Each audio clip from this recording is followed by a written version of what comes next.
விடுதலை 2 விஜய் தாக்கப்பட்டாரா? பூதாகரமா வெடிச்ச விவகாரம். வெற்றிமாறன் விடுதலை 2 படத்தோட ட்ரெய்லர் வெளியீட்டு விழாவுல விஜய் தாக்கி பேசியிருக்கக்கூடிய விஷயங்கள படத்துல செஞ்சதுக்கு அப்புறமா அது இப்போ வேகமா இணையத்துல பரவிட்டு வருது. இயக்குனர் வெற்றிமாறன் இயக்கத்துல விஜய் சேதுபதி, சூரி, மஞ்சு வாரியர், கௌதம் மேனன், சேத்தன் மாதிரியானவங்க நடிச்சிருக்கக்கூடிய படம் விடுதலை. இந்த படத்தோட முதல் பாகத்துக்கு அப்புறமா இப்போ 2வது பகுதி உருவாயிட்டு வருது. இந்த படத்தோட ட்ரெய்லர் ரிலீஸ் ஆயிருக்கு. அதுல வரக்கூடிய வசனத்த வச்சு புது பூகம்பங்கள் கிளம்பியிருக்கு. இந்திய அளவுல முக்கிய இயக்குனர்கள்ல ஒருத்தரா திகழக்கூடிய வெற்றிமாறன், பொல்லாதவன், ஆடுகளம், வடசென்னை, அசுரன் மாதிரியான படங்கள இயக்குனவரு.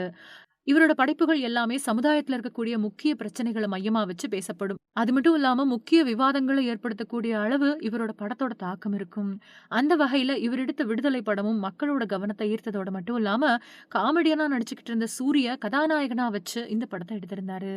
அது மட்டும் இல்லாம இந்த படம் பத்தி பல்வேறு விமர்சனங்கள் எழுந்த நிலையில, பாலமுருகன் எழுதின சோழர்கள் தொட்டி நாவலில் இருந்து தான் சில காட்சிகள உருவிட்டதா சர்ச்சைகள் எழுந்திருக்கு.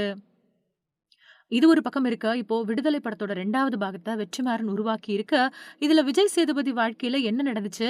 அவர் ஏன் ஆயுத வழிய தேர்ந்தெடுத்தாரு? மாதிரியான விஷயங்கள வச்சு படத்தோட கதைய நகர்த்தியிருக்காரு. படத்தோட முதல் பாகத்துல பெற்ற விமர்சனங்கள 2வது பாகத்துல பெற்றிடக்கூடாது அப்படிங்கிறதுல கவனமா இயக்குனர் இருந்திருக்காரு. அதோட விஜய் சேதுபதிக்கு ஜோடியா மஞ்சு வாரியர் நடிச்சிருக்க, படத்தின் மேல எக்கச்சக்கமான எதிர்பார்ப்புகள் ரசிகர்கள் மத்தியில ஏற்பட்டிருக்கு. இந்த படம் அடுத்த 20ஆம் தேதி வெளிவரக்கூடிய நிலையில, படத்தோட ஆடியோ அப்புறம் ட்ரெய்லர் வெளியீட்டு விழா நடந்துச்சு. அதுல வெற்றிமாறன், இளையராஜா உள்ளிட்ட படக்குழுவை சேர்ந்தவங்க நிறைய பேர் கலந்துக்கிட்டாங்க. அந்த படத்துல தத்துவம் இல்லாத தலைவர்கள் ரசிகர்களை மட்டும் தான் உருவாக்குவாங்க. அது முன்னேற்றத்திற்கு வழிவகுக்காது அப்படிங்கிற வசனம் வருது. இந்த வசனத்தை கவனிச்ச ரசிகர்கள் இந்த வசனத்தின் மூலமா சமீபத்துல அரசியல் கட்சியை ஆரம்பிச்சிருக்கக்கூடிய நடிகர் விஜயை தாக்கக்கூடிய விதத்துல இந்த வசனம் இருக்கிறதா சொல்லிட்டு வராங்க. அது மட்டும் இல்லாம அவர்தான் மாநாட்டுல கடவுள் மறுப்பு எங்கள் கொள்கை கிடையாது, ஆனாலும் பெரியார பின்பற்றுவோம் அப்படின்னு சொன்ன விஷயத்த நினைவுபடுத்தியிருக்காங்க. இந்த மாநாட்டுல தான் அம்பேத்கர் எழுதின புத்தகமும், மறுபக்கம் சனாதனத்தை வலியுறுத்தக்கூடிய பகவத்கீதையும் இருந்துச்சு. இதனால விஜயோட தத்துவம் என்ன அப்படின்னு நெறைய பேர் குழம்பி தவிச்சாங்க.